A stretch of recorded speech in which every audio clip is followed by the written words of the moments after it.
Hola, Ana. Hola, Carmen, ¿qué tal? ¿Cómo estás? Pues tengo sentimientos encontrados. Uy, hoy. ¿Qué ha pasado?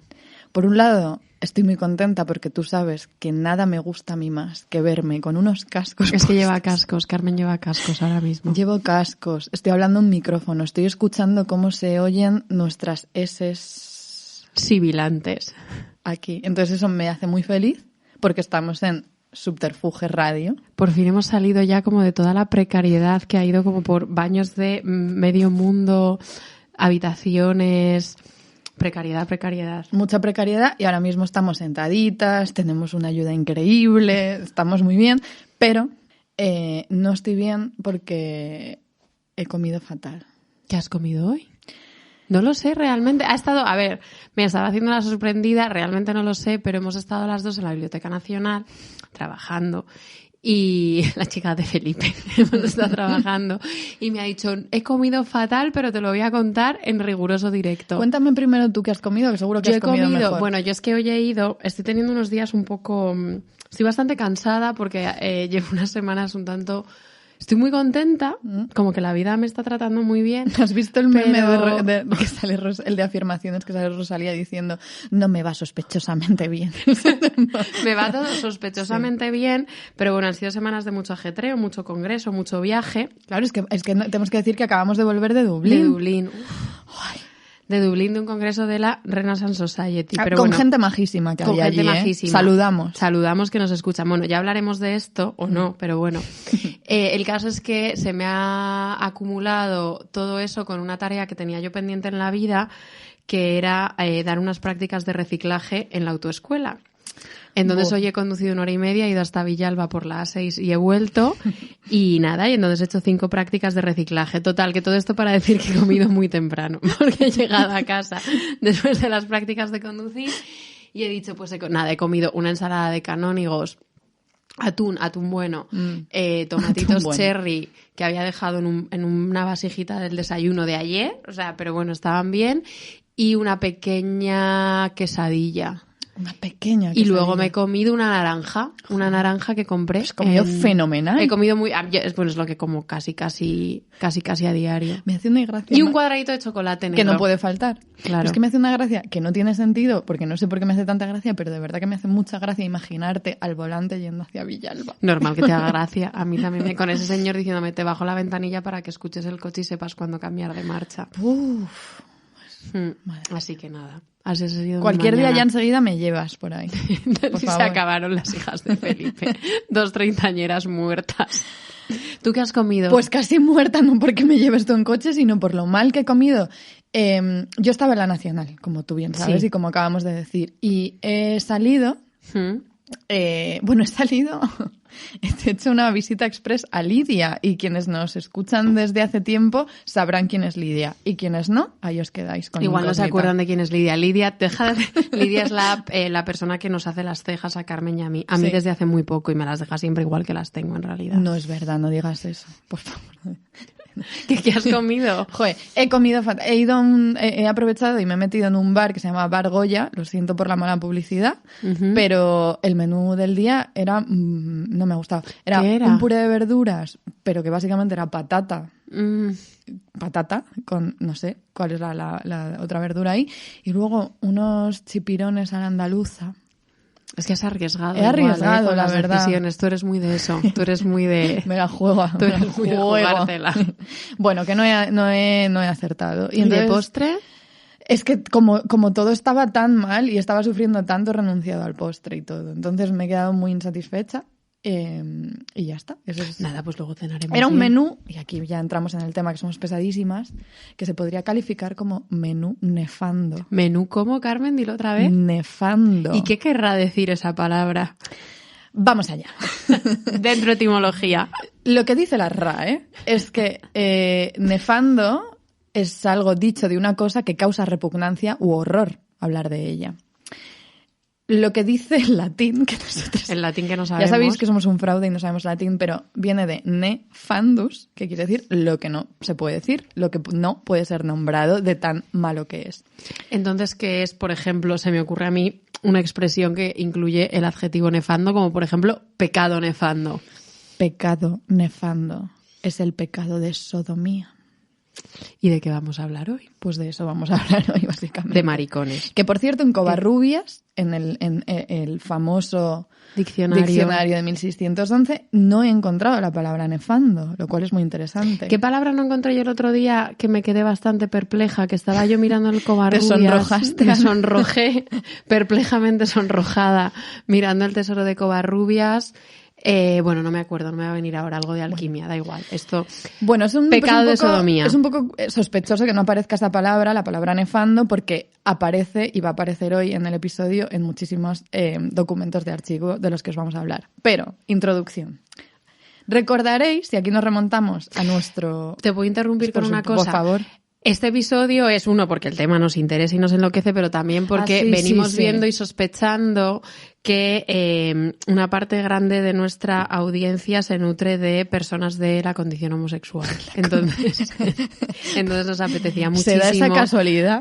Habíamos hecho ya el episodio de que hace una lesbiana como tú en un convento como este, y hacer este episodio de maricones pues nos apetecía muchísimo. Obviamente, porque en todas estas plataformas que te hacen como las estadísticas de quiénes son tus seguidores, tus oyentes... Nefandos. No, pero es que la orientación sexual pues no aparece, claro. Pero la sabemos. La intuimos, se nos ha dicho. Sí.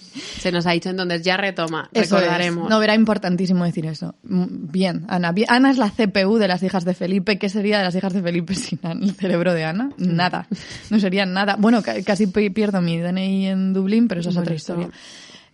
Nos remontamos al episodio, ese famoso episodio de las reliquias, que casi duró 3 horas.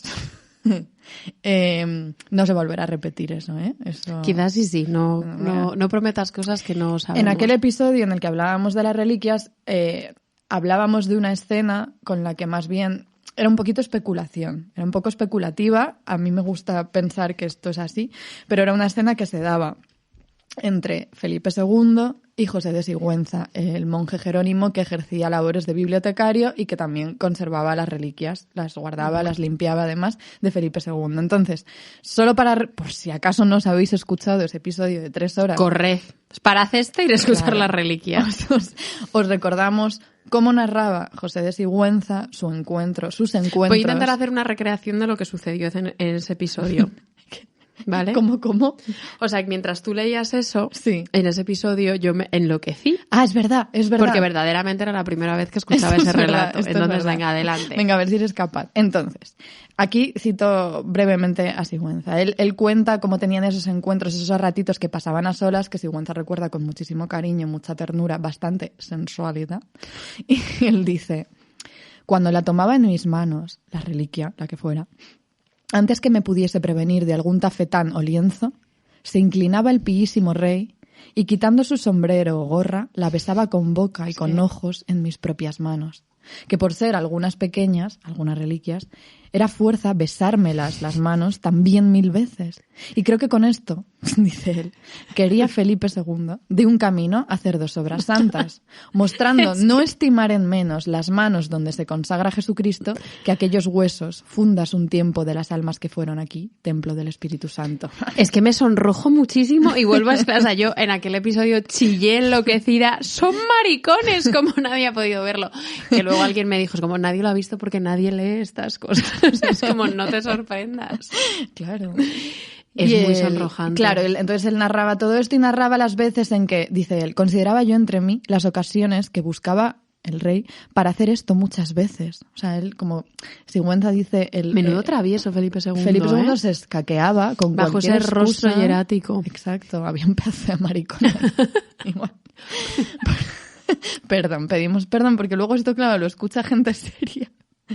En fin. Bueno, esto era como un recuerdo de aquel momento fugaz en el que hablamos de una especie, fantaseamos con una escena de cruising en el relicario de El Escorial. Es que ¿quién no va a fantasear con esa escena? Hablamos de homoerotismo, mediación sensual de las reliquias, demás. Vale, pero hoy vamos a hablar no ya de cosas con las que nosotras fantaseamos. No de especulaciones. No de especulaciones, sino de cosas que están ahí en el archivo del crimen nefando. Vale. Entonces, seguimos por El Escorial. Porque sí que en este mismo lugar, más allá de la especulación, tenemos registro de... Esto es el mismísimo centro espiritual del imperio, recordemos esto. Espiritual, político, económico, de todo. Entonces, aquí mismo sí que sucedió algo en la fecha, que a ti esto te encanta, las fechas. Y esta fecha me la sé exacta. ¿Te la sabes? El 6 de noviembre de 1577. Un suceso... Bastante temprano todo. Bastante perturbador, además de temprano. Vamos allá. Esto yo lo descubrí en un libro que ya he citado alguna vez, que es de David Bestué, de Caniche Editorial, sobre el Escorial. Nos encanta ese libro. Nos encanta mucho ese libro. Yo lo repetir, creo que lo he mencionado ya como Yo no sé si lo has mencionado en algún episodio, ¿eh? Sí. Pues me parecería rarísimo, pero si no, pues lo estoy haciendo ahora. Y él habla de este suceso, que dice uno de los sucesos más perturbadores que ocurrió en el Escorial. Vale, y él cita a José Quevedo, un jerónimo valenciano que escribió en el siglo XIX, a mediados del XIX, una historia del Escorial. Y él cita y dice, ese día, el 6 de noviembre de 1577... Ni uno más ni uno menos. Un joven de 24 años, hijo de un panadero de la reina Doña Ana, cometía un crimen nefando. Y para perpetrar su pecado, se escondía en un jaral espeso que había debajo de la cocina del rey.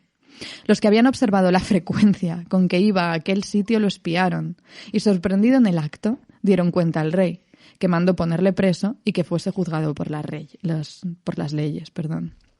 Entonces, esto, para que yo me sitúe, esto es un hijo de un panadero que, claro, que vivía en las inmediaciones del Escorial, o en el mismo Escorial, y que le habían pillado en un jaral espeso. En las dunas de Maspalomas. En las dunas de Maspalomas. Ahí. Vale, de acuerdo. Vale, entonces, ¿qué sucede ahí? Bueno, pues lo escarmientan públicamente para que los obreros lo viesen y escarmentar, y lo queman. Claro. O sea, aquí ya menos jijis, menos jajas, esto jijis. No es una especulación, a esta persona la mataron. Una cosa, claro, yo a raíz del texto de David Bestué me pongo a indagar, me voy a la crónica de José Quevedo, y una cosa que él no menciona es que él dice, claro, esto es el siglo XIX, y él dice, cometía el crimen nefando con 2 niños de 10 años. Pero eso, que lo dice en el siglo XIX, no aparece en ningún registro anterior en el que se cuenta esta anécdota. Entonces puede ser una cosa para demonizar la homosexualidad, claro. Esta es mi teoría. Toda la vida, ¿Por claro. qué? Porque lo que sí que aparece una y otra vez cuando se cuenta esta anécdota es la expresión crimen nefando, pecado nefando. Pero, como ahora vamos a ver, en los siglos XVI y XVII no era necesario que hubiera algo tan horrible como niños de por medio, sino que con que fueran muchachos, que es lo que aparece en muchas otras crónicas, un muchachos solo de 24 años. Ya era el crimen del que no se puede hablar. Qué horror, sí. Claro, todo esto, como nos pasó con el episodio de la moda, evidentemente este tema da y dará, o sea, para varios episodios. De hecho, de pronto nos hemos visto, Carmen y yo, en la cafetería de la Biblioteca Nacional. Si algún día vais por allí, buscadnos porque estaremos sepultadas en un documento que tenía como muchísimas páginas, muchísima información y que no sabíamos cómo compartimentalizar. Entonces, hemos decidido que, como a nosotras lo que nos interesa son las vidas pequeñitas y las personas anónimas más que los relatos grandilocuentes, que vamos a dejar aparcados los grandes centros de poder, a excepción de un detallito que no hemos podido resistirnos. Este hay que incluirlo hoy. Porque Jacobo I de Inglaterra, que no me sé las fechas de su reinado... Que no te sepas tú una fecha. No me sé las fechas de su reinado, pero... encima no me las sé. Bueno, pero debe ser como yo creo que es como coetáneo de Felipe II. Es que era inglés. Claro, era inglés, que no es una cosa, es un mundo que no nos interesa demasiado. Entonces, Jacobo I de Inglaterra era... O sea, no, todo lo abiertamente que se podía ser en la época, pero era abiertamente maricón. Y entonces él se agenció, y de esto hablamos un poquito en el episodio creo que era en el episodio del boom del ladrillo barroco, sobre toda esta dejadez de Felipe III y cómo las malas lenguas decían que había muchos como vínculos homosociales entre los reyes y los válidos. El mayor vínculo homosocial entre un rey y un válido que hubo en la época fue el de Jacobo I de Inglaterra, con su válido que se llamaba... El nombre me causa muchos problemas porque parece francés, pero he hecho yo una indagación. Esto lo hemos hablado antes. Se llama Georges Villiers. Si es francés, yo lo iba a llamar Georges Villiers, pero no. Como vosotras queráis. Entonces, básicamente... Todo esto hemos decidido meterlo porque ahora mismo teclead en Google, o si no, id a nuestra cuenta de Instagram, que ya lo habremos posteado, para ver, por favor, una foto, no, o sea, un cuadro, un retrato de cómo era el Tar George. O sea, iba hecho un pedazo de maricón. Un pincel O sea, alucinante con sus mallitas, su carita, claro, normal que Jacobo I de Inglaterra perdiera tanto la cabeza que le creó a medida el ducado de Buckingham. Hay estas cosas. Este George es el primer duque de Buckingham. Pero bueno, todo esto además nos recordó que dentro de Aventuras del Doctorado, en un curso que tuvimos Carmen y yo, tuvimos una clase, un seminario como de 3 horas sobre amistad masculina y homosexualidad en la Inglaterra isabelina. Porque, ¿por qué no? Y es que allí aprendimos que había un término que yo creo que en España no existía, que era el término de bedfellows. Amiguitos de cama. Amiguitos de cama. Porque al parecer, claro, era muy raro que una persona durmiera sola, como que la convención social era siempre dormir acompañado. Entonces, tú tenías tu mejor amigo y consejero, sobre todo si eras de las altas esferas aristocráticas o de la misma familia de la monarquía, tú tenías tu bedfellow con quien dormías y compartías la intimidad de conversación en la cama. Entonces, claro, la línea entre eso y una caricia es delicada. Un susurro, pues claro, es muy delicado. Un suspirito. Pero bueno, todo esto para decir que la homosexualidad de la aristocracia la dejamos para otro episodio. Sí, porque hay mucho material. Bastante, pero hoy nos vamos a centrar, como ha dicho Ana, en vidas un poquito más anónimas y nombres maravillosos que hay que rescatar del archivo porque si no, es que no se dicen. Si no, no se dicen. Para eso vamos a empezar por la parte un poquito más oscura. Venga. Y vamos a ir abriéndonos camino hacia la luz y el placer. Entonces, primero vamos a hablar, porque es necesario, de castigos y persecución. Claro, porque no todo era un camino de rosas. No se le llamaba pecado nefando y se dejaba ir de rositas. Que a ese pobre panadero lo quemaron. A ese al hijo de la panadera de Margarita, no, de Ana de Austria. De Ana de Austria, lo quemaron públicamente. Entonces, estamos hablando de cosas bastante fuertes, claro. Leí un libro... uno.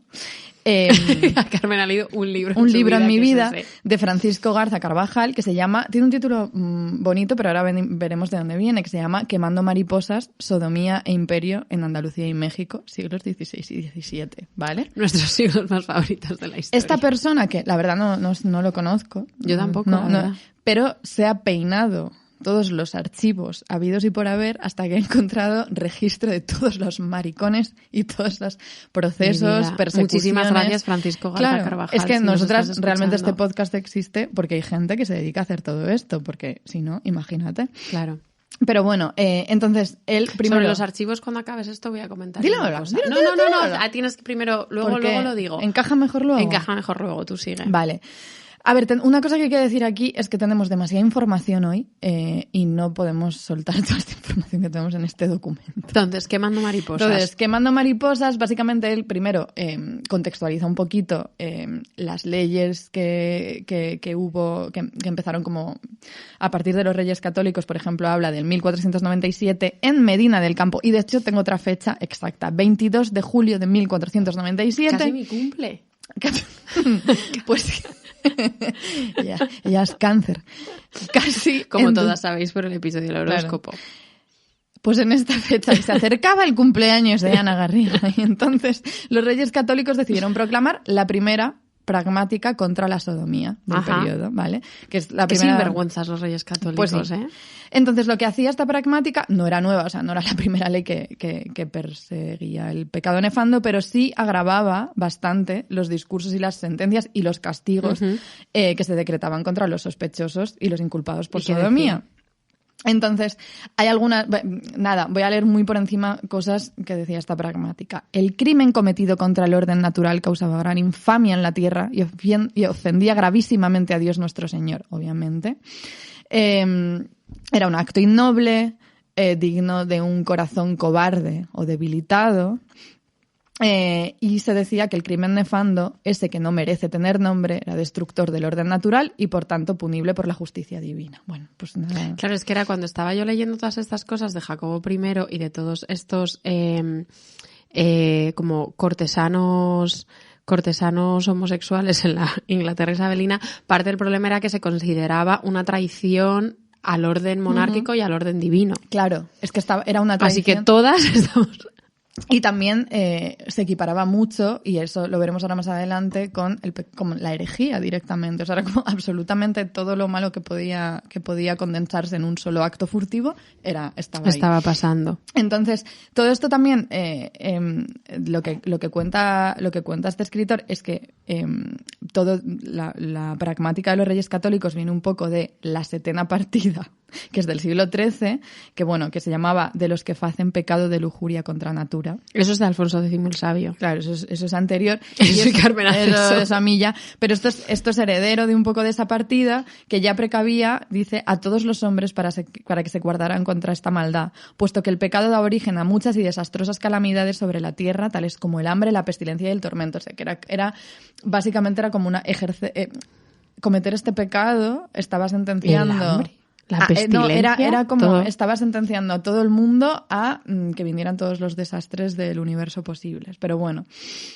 Entonces, otra cosa, y esto sí que me encantó, aparte de contextualizar un poco eso, pues las leyes y demás, que lo que hace la pragmática de los Reyes Católicos... Me parece muy tarde que la primera, que estaba antes lo de Alfonso X el Sabio, pero que la primera pragmática sea de 1497, pero me parece tardecillo. Había medidas anteriores y persecuciones anteriores, pero lo que viene a hacer esta pragmática, más que nada, aparte de poner este vocabulario un poquito más agresivo o bastante más agresivo, es...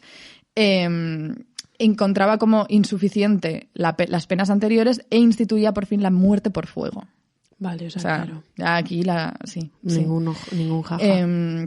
De hecho, cuenta el libro que la amenaza de quemar, de la muerte por fuego era tan fuerte que las familias a veces lo que hacían era administrar veneno a sus familiares para que murieran si se les sospechaba. Qué horror. Sí.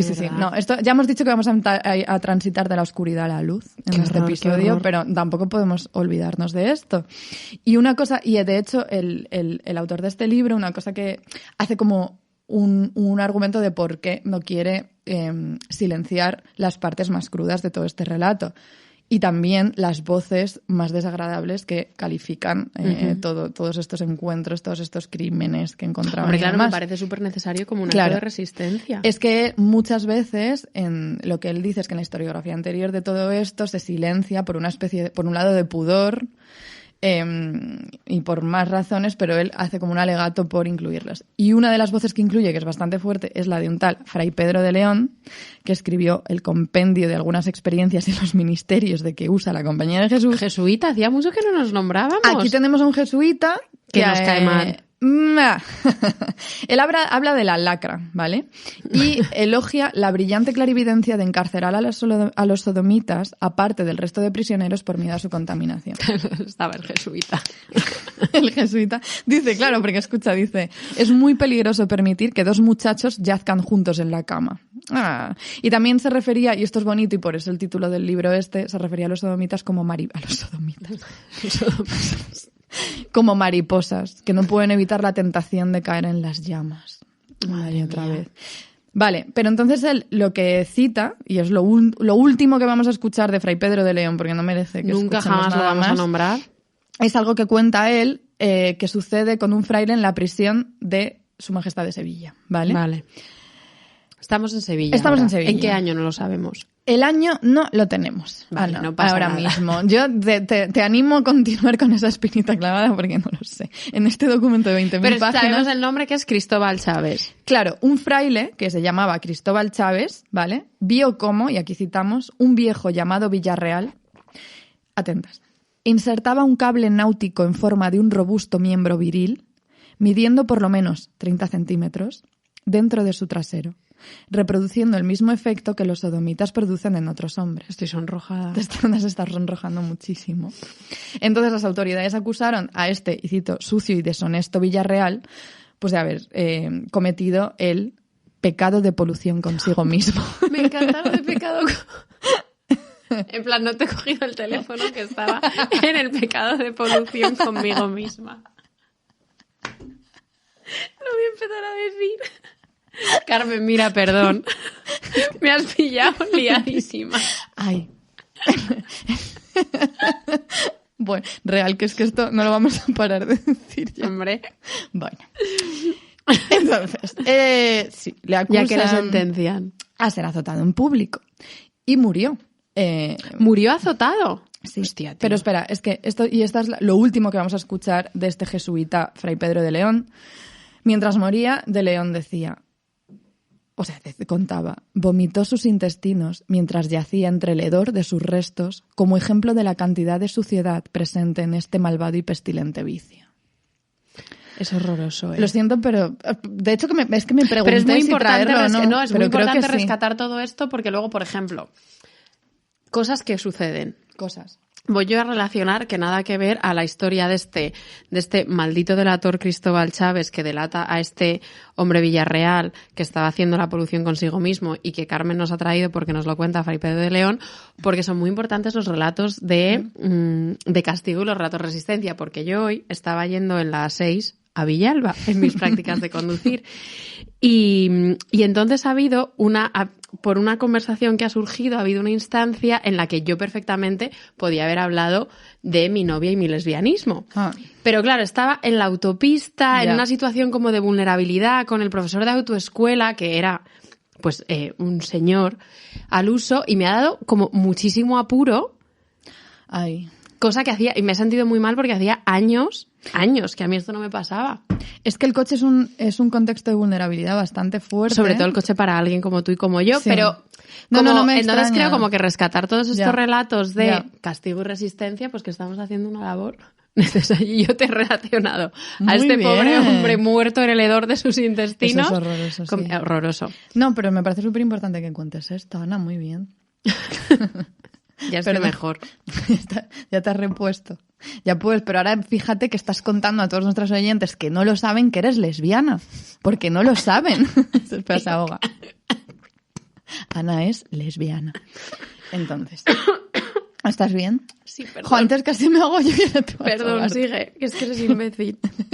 Continúa. Bueno, entonces, alguien que también ha rescatado muchísimas anecdotitas, nombres y castigos en el archivo, es Guillermo de los Reyes. Yo aquí hoy sí que estoy soltando muchos Está muy nombres. bien también que rescates que no nos hemos de hacer nombres de investigadores, claro, porque no somos nada sin ellos. Es que en este caso, o sea, siempre, pero en este caso en particular me parece como un ejercicio tan complicado de ponerte a rastrear estas cosas que a veces están... Bueno, y esto me lo contabas tú hoy. Claro, es que todo esto es lo que te iba a decir, que iba a contar del archivo, ahora. Porque hay un libro que pues que no he podido leer porque ahora en la Biblioteca Nacional tienes que pedir todo con antelación y el libro está digitalizado solo unas pequeñas páginas.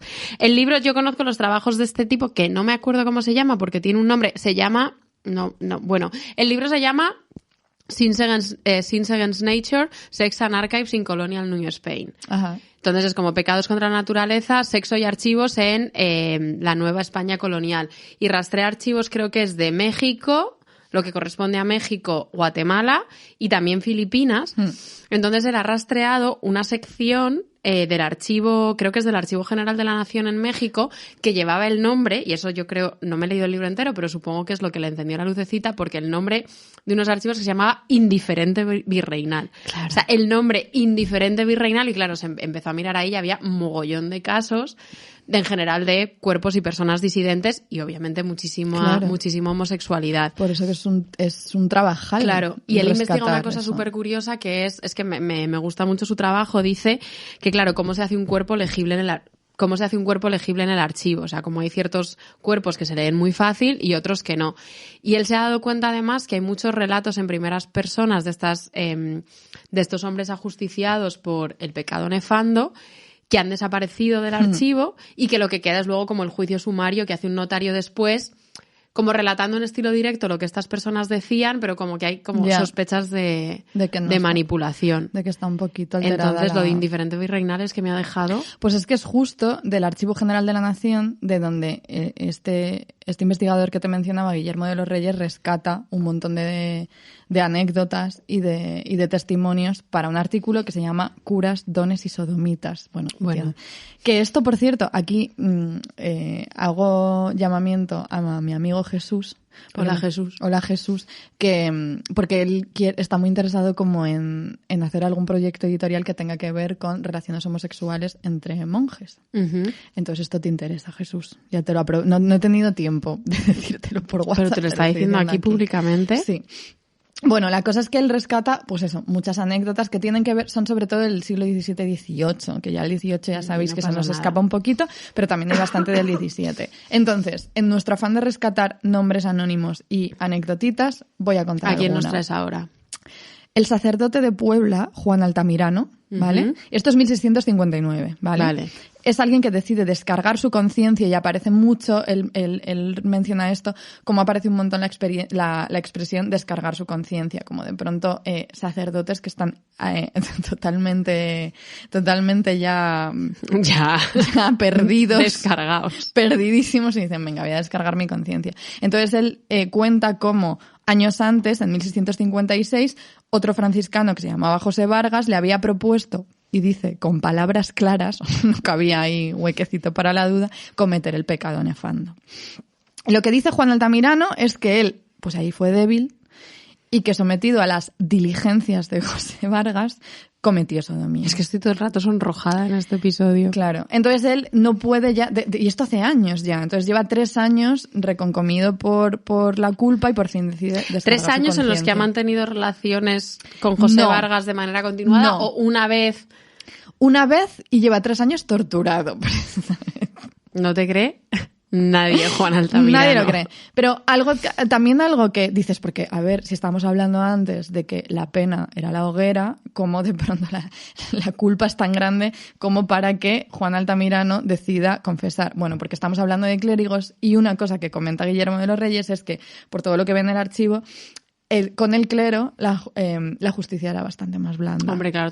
Y también si confesabas, si te autoinculpabas, normalmente te ahorrabas la pena de muerte. Y también, aunque no confesaras y te acusaran, por ejemplo, en este caso, Juan Altamirano está acusando públicamente a José Vargas.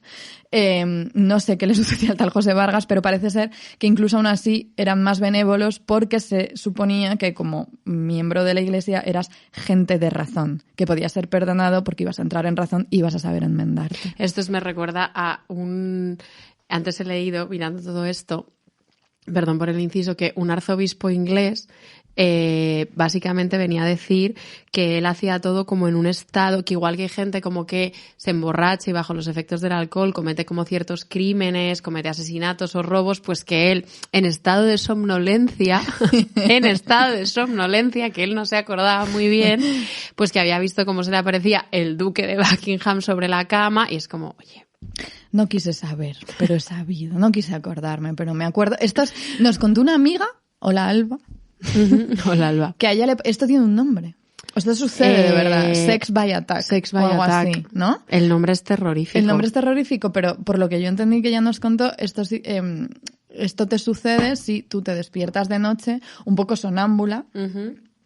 Y de pronto, si tienes a alguien al lado, tú de forma inconsciente, totalmente adormilada, intentas tener relaciones sexuales. Esto le sucede a gente. Sí, que claro, es un poco... A ver, es delicado, es bastante delicado, pero hay mujeres a las que les sucede esto. Sí. Bueno, vamos a dejarlo ahí. Otro nombre, otra anécdota, te cuento. Venga. Os cuento. Carlos Jiménez Mondragón. Era canónigo en Michoacán. Canónigo, Vale. Pues se le acusó de cometer el pecado nefando, y esto es muy interesante. Lo más grave en el proceso... Bueno, era igualmente grave que hubiera cometido el pecado nefando y que dijera, que él afirmara que la sodomía no era de hecho un pecado. ¿Era un misionario, Carlos Jiménez Mondragón? Sí. ¿Qué sucedió? Su esclavo, que se llamaba Pedro de Heredia, lo denunció. ¿Por qué? Porque lo había persuadido a cometer el pecado nefando con él. Él dice, Pedro de Heredia, que no hubo penetración. Cuidado. Pero que sí hubo una emisión, una emisión involuntaria de semen que terminó en la boca del amo, el Esto canónigo. Está en los archivos, o sea, no nos estamos inventando nada. Es que no sé qué hacéis, que no estáis haciendo tesis en el siglo XVII. La verdad. Claro, entonces él dice que hay una emisión, hay un semen que termina accidentalmente en la boca del canónigo, pero que... ¡Uf, qué pena! Eso fue, no sé, acabó ahí, no sé. Entonces, claro, el esclavo, después de emitir involuntariamente este semen que acaba en la boca del amo, le repite, le dijo, y dice... está citando, Carmen. Textualmente. Le dijo varias veces que no era pecado, esto lo dice el canónigo, que solo era pecado venial y que en el momento del pecado venial ya no era tan pecado. O sea, hay como algo gravísimo, que es decir que el pecado nefando no es pecado. Y luego también cuando le interrogan, obviamente el canónigo dice que todo lo que el mulatillo, porque así llama a su esclavo Pedro de Heredia, decía era mentira. Al final, ¿qué pasa? Que es la voz de uno contra la del otro, un canónigo contra un mulato, obviamente sale ganando el canónigo. Qué fuerte el canónigo, qué sinvergüenza. Bastante sinvergüenza. Luego, esto a mí aquí hay que decir, recordemos, si escuchasteis nuestro último episodio que grabamos en directo para La Casa Encendida, Monjas, Dinero y TikTok, contamos con la presencia al final de el padre Damián. Acaba de tragar. No, hombre, es que me estoy bebiendo una cerveza. Nos estamos bebiendo 2 cervezas. Una que se llama... Jóvenes y alocadas. Coronita, que es gluten free. Bueno, pues la cosa es que el padre Damián, claro, tiene un canal de TikTok. ¿Se dice canal? Joder. Sí, se dice canal de TikTok. Tienen TikTok. O cuenta, no sé. Bueno, él nos contaba en directo que muchísima gente entre 19 y 23 años, que esto es bastante fuerte, es que literalmente le asedia preguntas sobre 2 cuestiones. Una, el demonio. A mí me alucina que la gente de 20 años esté preocupada con el demonio. A mí es algo también. que no me sacó la cabeza. 19 y 23 años, el demonio y el sexo.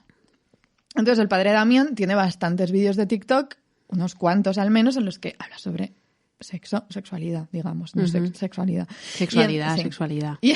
Sobre la intersección, lo estás contando mal. Habla sobre la intersección entre sexualidad y vida religiosa. No solo vida religiosa. Bueno, fe. Y fe, sí, claro. Eso es. Claro, y una cosa que dice el padre Damián es, en uno de sus vídeos, en varios de sus vídeos, sí. Y bueno, ahora lo vamos a escuchar, él habla sobre cómo ser homosexual no es pecado, un poco siendo un poco heredero de esta negación del pecado nefando. Vamos a escuchar lo que dice el padre Damián. ¿Qué tal? Muchas gracias por tu pregunta. Ser homosexual no es pecado, y no pone eso en la Biblia. El ser jamás puede ser materia de pecado. La condición humana, en este caso la condición sexual, creada por Dios, no puede ser materia de pecado. Chao. Bueno, esto es lo que dice el padre Damián. No te he contado, por cierto, y te lo cuento en directo aquí. Cuéntame. Estás muy misteriosa y me cuentas que has comido en directo. Sí. Este secreto, a ver. Para mantener un poco de vidilla en esto, que si no todo el día juntas las La llama viva en nuestra relación. Claro. Pues, bedfellows. Pues, no, que en Dublín teníamos cada una nuestra habitación. La verdad, hay sí, que descansar. dormimos separadas. La gente espera, que no le interesa, me he quedado en blanco. Sí, que esto no te lo he contado, que resulta... Bueno, yo tengo una prima que es fisioterapeuta del suelo pélvico, por si a alguien le interesa y alguien la necesita. Es buenísima ella, al parecer. Y se va a casar este verano. No sé, yo todo esto... Hasta aquí no me has dicho nada nuevo. Pues mi tía, que es su madre, me ha dicho... Bueno, le ha dicho a mi padre que me diga... que claro, escucharon el episodio con el padre de Damián y como están muy descontentos con su párroco, el que les va a oficiar la boda, que sí es posible que el padre de Damián los case este verano en Linares, Jaén. Entonces... ¿Los vas a poner en contacto con el padre Por Damián? Supuesto que voy a ponerlos en contacto con el padre Damián. Yo sé que él oficia sus... Invítame a esa boda, llévame. A ver, si consigo esta gestión de que el padre Damián vaya a Linares a oficiar la boda, qué menos que llevarte. Ya soy tú más uno, soy tu bedfellow. Claro. En fin. Bueno. Pero todo esto es que claro, hay una cosa de la que no me ha apetecido nada hablar en este episodio, que es de Francisco de Quevedo. Pero esto no estoy dando un salto mortal, tiene sentido, porque como algunas de las oyentes saben, unas más que otras, yo le estoy inmersa escribiendo un capítulo de la tesis sobre la polémica en torno a Góngora. Por si no lo sabíais. Entonces a Góngora le acusaban de muchas cosas, pero de las principales cosas que le acusaban, y aquí se solapa en este mundo, es por un lado era como hereje, o sea, como heterodoxo, herético y demás, y luego he visto que Quevedo lo llamaba Góngora poeta de bujarrones, que me ha dado bastante lástima, y me he puesto a leer y hay como muchísimos poemas satíricos de Quevedo insultando a Góngora, pero son como desagradables y escatológicos, que a mí es una cosa de la que nunca me apetece hablar, entonces no los he traído aquí, pero claro, esa intersección llega hasta para atacar a Góngora ya a mediados del siglo XVII. A mediados del siglo XVII. Pero Carmen, yo te voy a hablar de una persona... Que además esto no tengo ni idea, ¿eh? O sea, me lo vas a contar de verdad claro, sin que yo sepa pues nada. Fíjate que yo hará unos meses, me puedo acordar hasta esto debió ser como en diciembre, iba yo caminando, había quedado...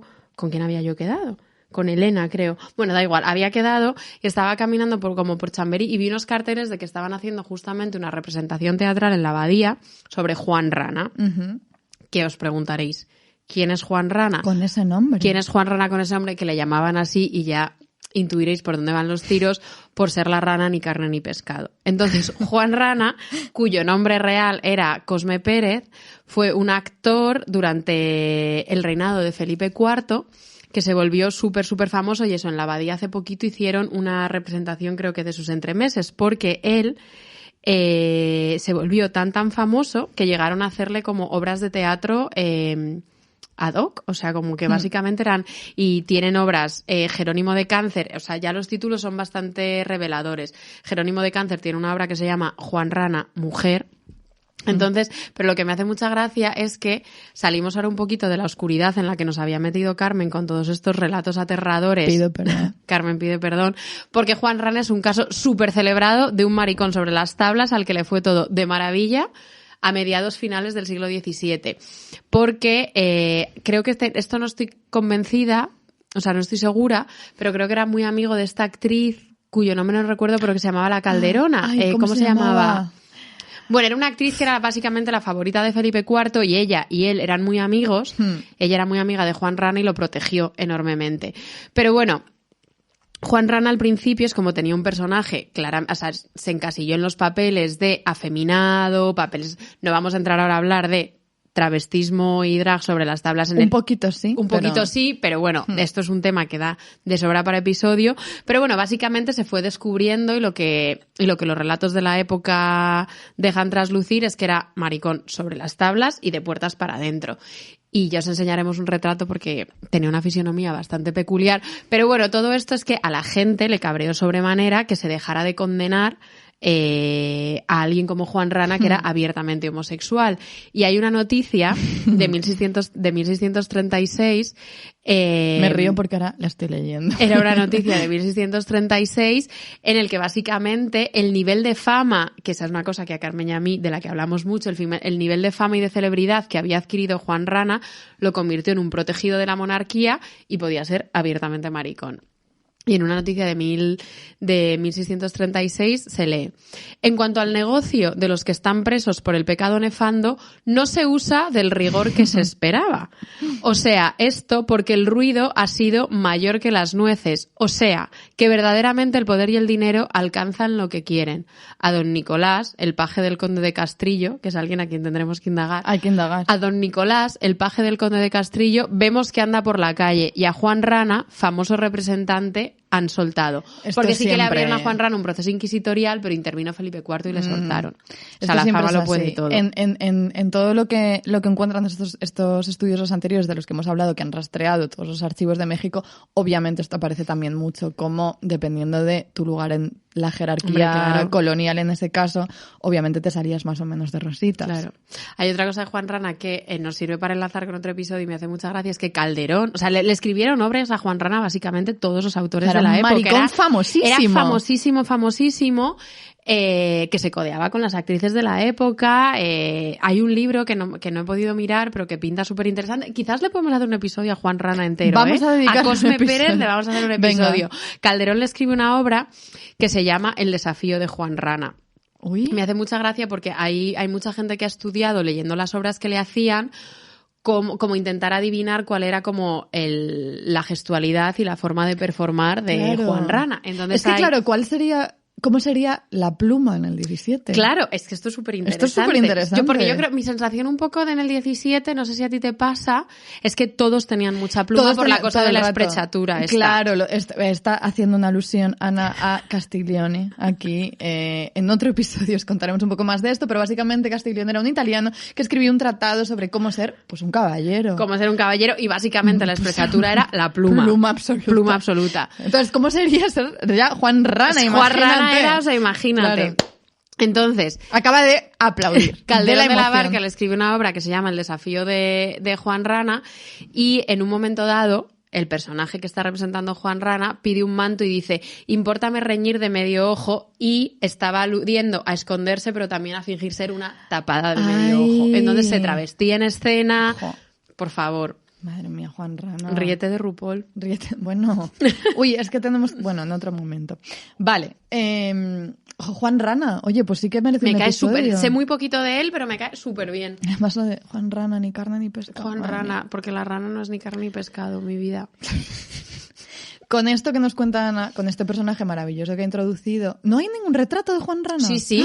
Pero es que no lo has visto. ¿No? Mira, te lo voy a poner aquí en primicia y luego lo busques. A ver. Espera, que no veo, que soy miope. Era muy pequeñito. Espera, si es Juan Rana. Que si es Juan Rana, te lo juro. Parece el golosina. Vale. Bueno, luego os lo compartimos en redes, luego os ya compartimos sabéis. A Juan Rana. Pues me quedó mucha pena de no ver eso en la abadía. Pues pero veremos si algún oyente lo ha visto, que nos comunique qué le pareció. Vale, sí, por favor. Hacemos llamamiento.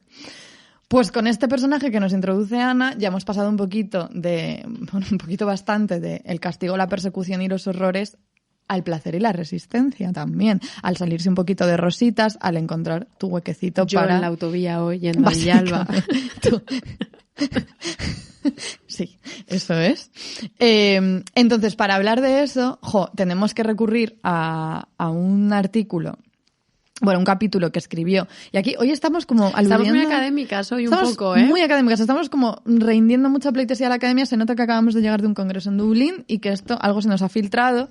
Pues un historiador francés que es Serge Grudzinski, es que luego verás, escribió en 1986 en un libro que se llama, que es que el nombre del libro lo tengo que... O sea, era un libro que recopilaba más capítulos, pero se llama De la santidad a la perversión o de por qué no se cumplía la ley de Dios en la sociedad novohispana. Te lo dice todo el título. O sea, ya no, te lo dice todo.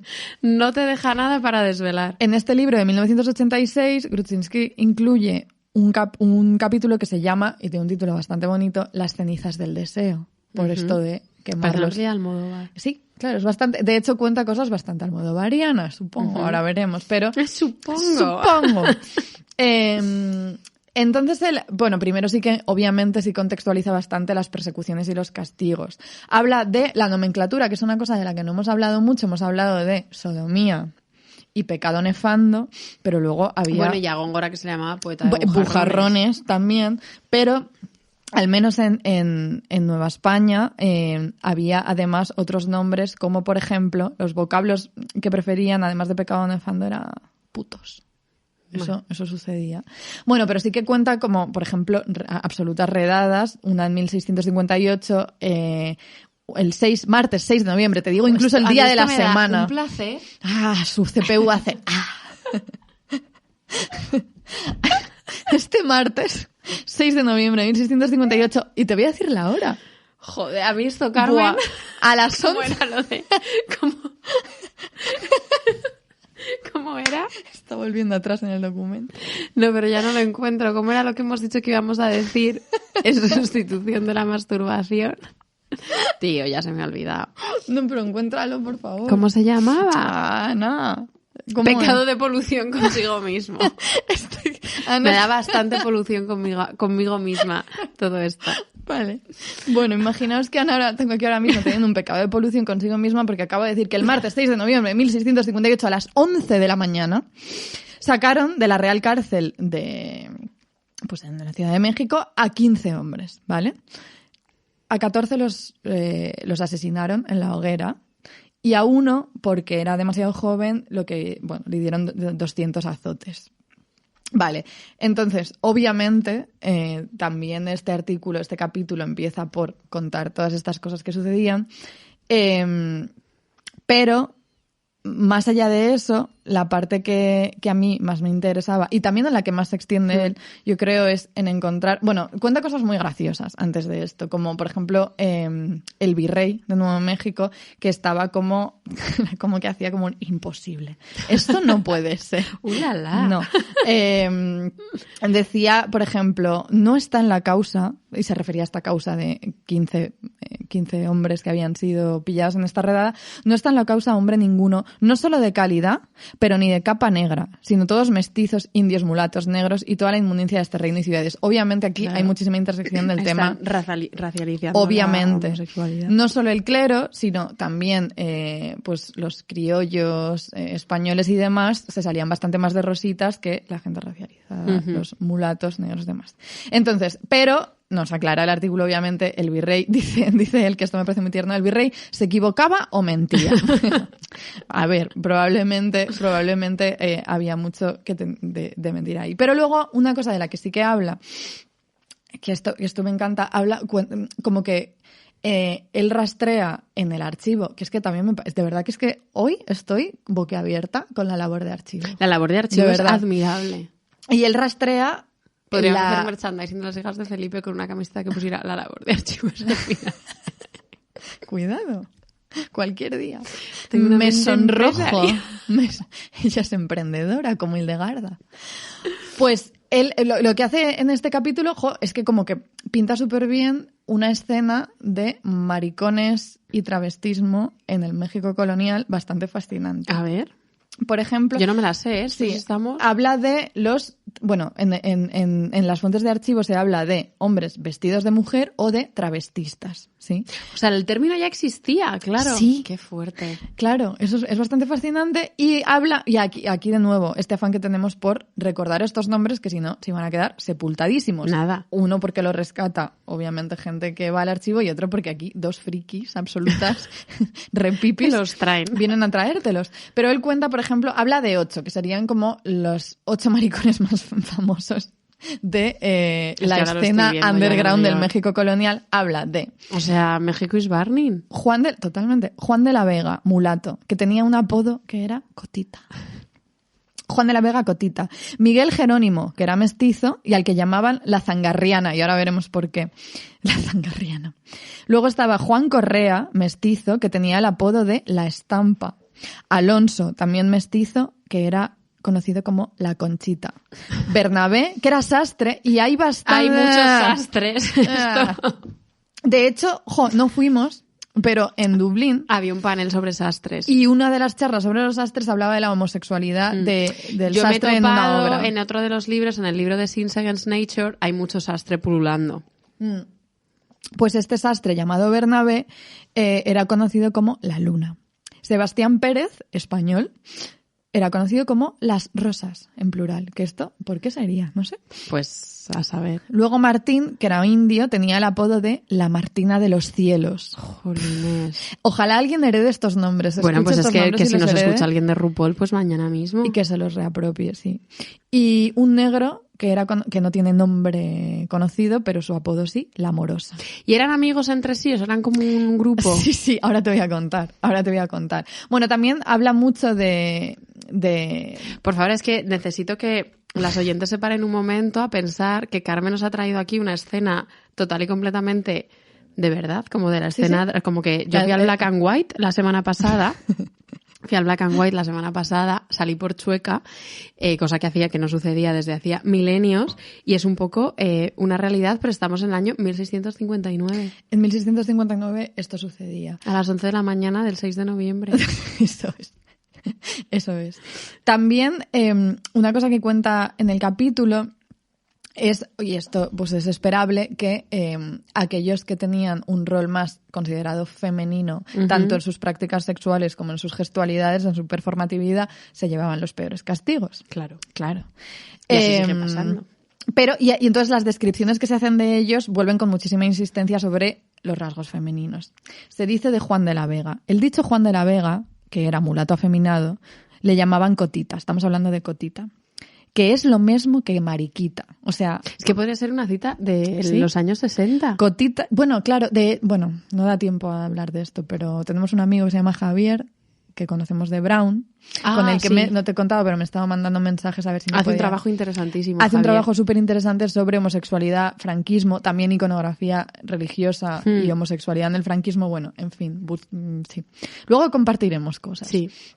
Pero la cosa es que Cotita, al parecer, era diminutivo de mariquita. Vale. Que mariquita, esto es de material de archivo y se utilizaba la palabra mariquita en ese momento. Pues el dicho mulato se quebraba de cintura. se quebraba de cintura como se contoneaba y traía atado en la frente de ordinario un pañito llamado melindre que usan las mujeres. Y en las aberturas de las mangas de un jubón blanco que traía puesto, traía muchas cintas pendientes y se sentaba en el suelo en un estrado como mujer y hacía tortillas y lavaba y guisaba. Por favor, lo quiero muchísimo a Juan de la Vega. Me parece, estoy genuinamente emocionada de estar rescatando como a todas estas personas porque nadie, o sea... Esto es precioso. Nadie más las rescata. O sea, obviamente toda la gente que es el trabajo de archivo, pero dijo así. No, de verdad. Así de viva me voz. lo pasé, esto me lo leí anoche. Anoche me has mandado una que me acosté a las tantas porque de verdad no podía parar de leer esto. Habla también de un mestizo que se llamaba Juan Correa, del que hemos hablado antes, que tenía 70 años. Y 70 años en la época, o sea, 70 era Matusalén. años, y cito, bailaba con los susodichos, que son nosotros, poniéndose por la cintura la capa que traía puesta y quebrándose de cintura. Y quejándose, diciendo que iba malo y que llevaba mal de madre. Por favor, Ana, cuéntanos qué es el mal de madre. El mal de madre. Venga. Bueno, el mal de madre es que hay una carta en la que Santa Teresa... ¿Por qué no puede haber un episodio sin Santa Teresa? Pues en esto no estaba planeado. Por eso, pues mira qué bien. Pero esto lo hemos contado ya en alguna... No lo hemos contado. Hay un episodio, no hay ningún episodio de Santa Teresa. Hay una carta en la que Santa Teresa le agradece a su mejor amiga y priora de Sevilla, María de San José, que le ha enviado un botecito con zarzaparrilla para curar el mal de madre. Y hete aquí que cuando yo estoy investigando en el archivo las cartas de Santa Teresa, todos los editores de las cartas de Santa Teresa hasta el siglo XIX tachan mal de madre, desde la primera carta autógrafa, conservada en el convento de Valladolid, tachan mal de madre y sustituyen por mal de estómago. Y yo dije, ¿y esto? Y de esto me hice yo un artículo. ¡Vamos a ver! Y entonces tachan mal de madre, lo sustituyen por mal de estómago y empecé yo a mirar qué era el mal de madre. Entonces el mal de madre era una enfermedad que encima, si te lees la Celestina, la Lozana andaluza, estaba totalmente asociada a prostitutas y mujeres de vida lisonjera. Claro. Y básicamente era, yo lo entendí, o sea, o como Santa Teresa se refería a ello, creo que eran simplemente dolores. A ver, Santa Teresa se sospecha que murió de cáncer de útero, pero son como dolores asociados como con la menstruación o cualquier asunto uterino. Pero bueno, lo que quería decir era el mal de madre, según las teorías médicas de la época, se suponía que te apeitaba como una especie de sapo o de animal diabólico en el útero, que era capaz como de esparcir vapores por todo el cuerpo, te nublaba el cerebro, acababas melancólica, desquiciada, histérica, perdida. Era una cosa malísima. Entonces, claro, cuando editan las cartas de Santa Teresa en pleno proceso de santidad, lo quitan. Y aquí lo recuperamos. ¿Qué te parece que Juan Correa, de 70 años, fuese quebrándose de cintura y quejándose de mal de madre por el México colonial? Es maravilloso. Luego hay también, él recupera como alguna escena, claro, que también parece súper contemporáneo, la verdad. Todo esto es que todo esto es muy contemporáneo y esto es la doble vida. Habla de muchos que no iban abiertamente, no eran Juan Correa quejándose de mal de madre, no eran Cotita, no. Iba así. Eran otros señores que llevaban doble vida, estaban casados con mujeres, pero tenían sus relaciones con otros hombres. Y entonces cuenta la historia. Nada nuevo bajo el sol. Nada nuevo bajo el sol para nada. No sé si lo puedo decir aquí. ¿El qué? Bueno, nadie sabe quién soy ni dónde vivo. Bueno. Pero es que yo tuve una vecina. Yo tenía una vecina aquí en Madrid. Estás revelando una de cosas que yo no sabía. Yo tuve una vecina aquí en Madrid que jamás va a escuchar esto. ¿Pero una vecina en tu casa de ahora? Sí. Que estaba casada con un señor y tenía hijos que ya se casaron y como mayor. Y bueno, pues se encontró al marido con su monitor de gimnasio. O sea, como de, bueno, pero eso pasa todo el rato. Todo el rato, pues también pasaba en el 17, porque nada que te esté pasando a ti ahora, o sea, todo lo que te esté pasando a ti ahora ya le pasa a alguien en el 17. Si te encuentras a tu novio o marido con su monitor de gimnasio. Esto ya le pasó a alguien en el 17. Concretamente, Miguel de Urbina. Sin ir más lejos. Leemos, pobrecito Miguel de Urbina, un día que se halló con su mujer, habiendo tenido con ella acto carnal, claro, de rabia, que no hubiese sido con el hombre con quien comunicar nefandamente, atención. Eso lo voy a usar también. Claro. Estoy como, Ana, no me contestas a los WhatsApp desde hace 3 horas. ¿Estás teniendo polución contigo misma o estás comunicándote nefandamente? Normalmente estaré estudiando. Ya. Bueno, pues el pobre Miguel de Urbina, de rabia de haber estado comunicándose... de haber estado... hallándose con su mujer y no comunicándose nefandamente con el hombre, cogió una vela y pegó fuego a un santo niño Jesús que tenía en un altar. Me acaba de dar muchísima pena esto. Esto da mucha pena, pero lo que cuenta Grudzinski también es que al hacer esto, el pobre Miguel de Urbina está cayendo en un acto sacrílego que lo que hace es confirmar lo que hacía todo el discurso oficial acerca de la homosexualidad, que era aunar pecado nefando y herejía. Y volvemos claro, el pobre le da la rabia esta, pero bueno. Quitado este pequeño pasaje por otro momento de oscuridad, esta es la parte que más me encanta de su capítulo porque habla muchísimo de la sociabilidad secreta, que lo llama él, que es como los espacios que encontraba toda esta gente. ¿Cómo somos la gente homosexual? Que es que donde tú puedas... Un resquicio. Tú te haces... Un pequeño huequecito y tú a disfrutar. No, pero esto es verdad. Con tus piedras hay en ella su pared. Y pero es que es de verdad que es muy interesante cómo recrea él todo este escenario de pues los lugares, cómo se relacionaban, cómo se reunían y demás. Dice, en dichas visitas se regalaban unos a otros y cometían el pecado nefando los unos a los otros. Pues sauna. No, es que hay sauna. ¿Hay sauna? Es que hay sauna. Es que no te... Bueno, es que nada. Estamos hablando de 2022, o sea, es que no, es bastante increíble. ¿Os acordáis? Rositas. Hemos mencionado a la Zangarriana. Bueno, pues nos dice Serge Grudzinski que la Zangarriana, el apodo venía, que el apodo era de Miguel Jerónimo, que quería decir como que era común a todos, porque la Zangarriana andaba zangarraneando con absolutamente todos, ¿vale? Y esto es muy tierno. A mí esto me da mucha ternura del propio, y pido perdón porque esta es una persona súper seria y importante y establecida, que casi conocemos, casi vino a hablar ahora. Sí. ¿Vino? Sí que no vino al Yo creo final, que no llegó por el virus, pero en el 86 él como que se sorprende de la frecuencia de las relaciones sexuales y como de que andaran todos con todos, ¿vale? Dice, espera, ¿cómo era lo que decía? Ah, sí, la facilidad reconocida de los contactos no deja de sorprender. Sí. En fin. Ah, y una cosa muy bonita que cuenta dónde se encontraban. Se encontraban a veces en el campo, el jaral. En los jarales. Los jarales, el campo, en fin. Y luego dentro de algunas casas particulares. Pero en general eran lugares apartados. Y se citaban, y esto me pareció muy bonito, en los días festivos. Y dice, en el archivo lo encuentra que se dice, señaladamente los días de Nuestra Señora, de los Santos Apóstoles y otras festividades de la Iglesia. Porque eran días... Eran días, de guardar. Eran días obviamente festivos que se ponían, pero también porque tenían mucha predilección por estas fechas. Que me parece lo normal, me parece estupendo. Porque los más de ellos tenían en sus oratorios las imágenes de Nuestra Señora. Cuidado. Y demás santos referidos, y con ocasión de celebrar sus fiestas se convidaban los unos a los otros. Es que al final el folclore y el mariconeo... Ríete de Ocaña. Claro, sí. Y luego, no sé, es que cuenta demasiadas cosas muy bonitas. Aquí viene la sauna. A ver, lo de la sauna no puedes dejar de... O sea, podemos hacer otro episodio de maricones y guardarnos material, pero la sauna yo necesito que me lo cuentes. Bueno, ellos, se citaban para... intercambiaban direcciones, dice, y señalaban las otras casas donde celebrar las fiestas. Ellos tenían clarísimos dónde encontrarse. Y aquí se aclara, había jóvenes, pero también ancianos, como hemos hablado de una persona de 70 años ya, travestitas y prostitutos, dice, que tomaban el chocolate, se ponían a recordar proezas y conquistas de tiempos de su juventud, la belleza perdida y los placeres de antaño. Aquí no estoy citando al archivo, sino a Grudzinski, que también me parece bastante tierno. Tiene una prosa muy guay. Sí. Entonces, en estas casas en las que se recibían unos a otros, a veces se reunían en los temazcales. Los temazcales eran como las saunas. ¿Qué? Esto me parece alucinante. Concretamente, y esto sí que estoy citando, en los aposentillos ocultos que hay en ellos, ¿vale?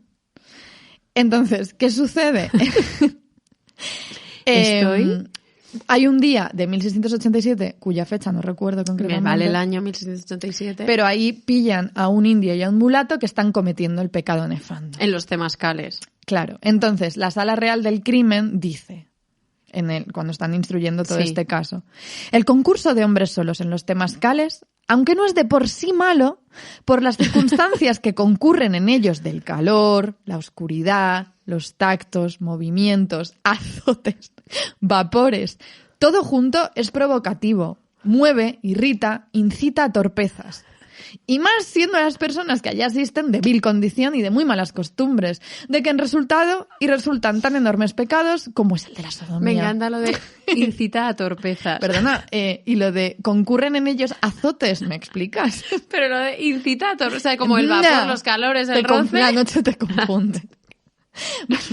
Aquí hablando de saunas, voy a hacer una recomendación. Haz una recomendación. Hay un podcast que escuchamos mucho, yo o sea, lo escucho bastante, que es el de Las Chicas del Volcán. Y recuerdo que para Halloween hicieron un especial que se llamaba Volcanes para no dormir, en el que contaban una historia de terror sucedida en una sauna, y no voy a decir Saluditos más. canarios. Saluditos canarios, eso es.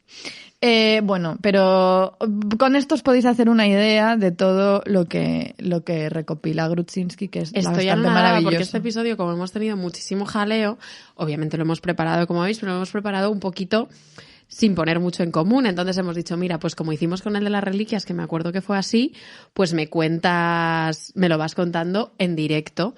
Y en directo me lo he ido contando y estoy alucinada. Pues sí. Pero no queremos... no hay que dejar esto pasar. No hay que dejar esto pasar, no queremos cerrar este episodio sin una mención homosexual súper especial. Vamos a hacer una cosa. Vamos a hacer un juego. Ana nos va a contar... Monja motomami. Eso para mí me pareció muy divertido. Glorioso. Ana nos va a hablar de alguien, algo, no vamos a decir qué. ¿Será un vapor, una sustancia, un crimen nefando? Vamos a empezar por una descripción. Venga. Y vosotras a ver si adivináis de quién estamos hablando, de qué estamos hablando. La descripción no es propia, la hace alguien, un académico británico, a quien no vamos a mencionar todavía para que no dar pistas. Eso es. ¿Quién va a saber esto? Nunca se sabe. O sea, es una traducción. Sí, entonces, una traducción propia. La voy a leer. Nosotras Venga. hacemos muchas traducciones propias. Dale. La leo, ¿vale? Dale. Tenéis que estar súper atentas y mientras yo os leo despacito, Tenéis que pensar. tenéis que ir creando una imagen en vuestra cabeza y adivinar de quién estamos hablando. A ver. Venga. Se retuerce. Se muerde el labio. Posa. La más ligera de las telas lucha por mantenerse prendida alrededor de sus muslos. Nunca lo entrevemos más que provocadoramente desvestido, aniñado pero musculoso, pálido, esbelto, suave y firme. Su actitud es de ligera rotación en el abdomen, lo suficiente para que sus caderas se inclinen. A un tiempo nos invita y retrocede, ostenta el atractivo de una deliciosa vulnerabilidad. Y es que de hecho está herido. Severamente herido, deberíamos decir. Perforado por flechas en sus pulmones, sus piernas, su torso, su frente y más allá. A veces, las flechas están tan densamente agrupadas en su piel que llega a parecer un puercoespín. Pero no parte los cielos con nada tan inapropiado como un aullido agonizante. Puede que ceda un resoplido, una mueca de dolor. Más a menudo, sin embargo, se limita a fruncir sus labios como si buscara un beso. Seguro que ya sabéis de quién estamos hablando. Tenéis que saberlo. Dilo tú. Estamos hablando de San Sebastián, el santo maricón. El santo maricón por excelencia, que siempre habíamos creído nosotras, hasta que os contaremos el descubrimiento, que lo de que San Sebastián fuera el santo icono gay por excelencia era una cosa reciente, contemporánea, una cosilla de siglo XIX, siglo XX o alguna cosa así, pero no. Hemos averiguado que esta celebración de San Sebastián como un santo homosexual y un ícono gay era algo que ya se celebraba desde finales del siglo XV. Desde finales del siglo XV. Desde finales del siglo XV. ¿Y cómo hemos averiguado tú y yo esto? Leyendo cosas. No, pero porque hay una obra que nos interesa muchísimo, de la que creo que hablamos muy al principio, que se llama La Serrana de la Vera. Sí. Y La Serrana de la Vera es una cosa maravillosa que está protagonizada por un bollerón descomunal que se llama Gila. Y entonces, os voy a hacer un súper spoiler, Gila la acaba fatal a la pobre y la acaban condenando a muerte y termina asaetada. Sí. Y delante de Isabel la Católica, sí, de su prima Magdalena. Es espectacular. Es espectacular. Entonces, Gila acaba asaetada. Y eso, Isabel la Católica, dentro de la obra, exclama, mira como San Sebastián. Y entonces, a raíz de esto, esta investigadora, que también nos ayuda mucho, que se llama Sherry Velasco, porque ha trabajado mucho sobre lesbianismo y homosexualidad, básicamente, pues leyendo, que en 1600, no me acuerdo la del año, En 1615, Francisco Pacheco, que era el pintor y creo que responsable de la Inquisición en Sevilla, prohibió la circulación de imágenes de San Sebastián en estampitas y en cuadros como un joven semidesnudo y afeminado. Pero esto es muy curioso porque hemos descubierto también que el propio Francisco Pacheco tiene pinturas de San Sebastián, una pintura, claro, pero es una vamos pintura a contar... que se perdió en 1936 en la Guerra Civil, pero se sospecha, bueno, esto lo tenemos que indagar más, le podemos preguntar a Tania Tiffany. Sí, hola Tania, seguro que nos puedes ayudar. Porque la pintura de Pacheco de San Sebastián, que se perdió en 1936, por descripciones que hay, se sospecha que es una imagen de San Sebastián radicalmente diferente. Es un San Sebastián que yace en una cama totalmente tapado, y está siendo auxiliado por Santa Irene, que es la que le ayudó a quitarse las flechas. Por poner un poco en contexto, por si no sabíais quién era San Sebastián. Yo me he embalado. No, pero digo, como que a lo mejor, para entender también los distintos tipos de escenas que San Sebastián que se retratan en distintos cuadros y cuáles al final acaban triunfando, los que están más asociados a la figura de San Sebastián. ¿Quién era San Sebastián? Pues era un cristiano, pero un poco como oculto. Él pertenecía a la Guardia Pretoriana del emperador Diocleciano. Esto, Carmen, yo noto que está hablando que no tiene ni idea de qué está diciendo. No tiene ni idea de qué está diciendo. Pero ha dicho Diocleciano y ella no tiene ni idea. Ninguna. O sea, esto es año 303 después de Cristo. ¿Acaso sé yo algo del año 303 después de Cristo? Después de Cristo, porque nos ha pasado alguna vez en Estados Unidos que todo el mundo es muy respetuoso, que hay que decir de la era común. Perdón, año 303 de la era común. Estaba este pedazo de maricón, porque yo al principio pensaba,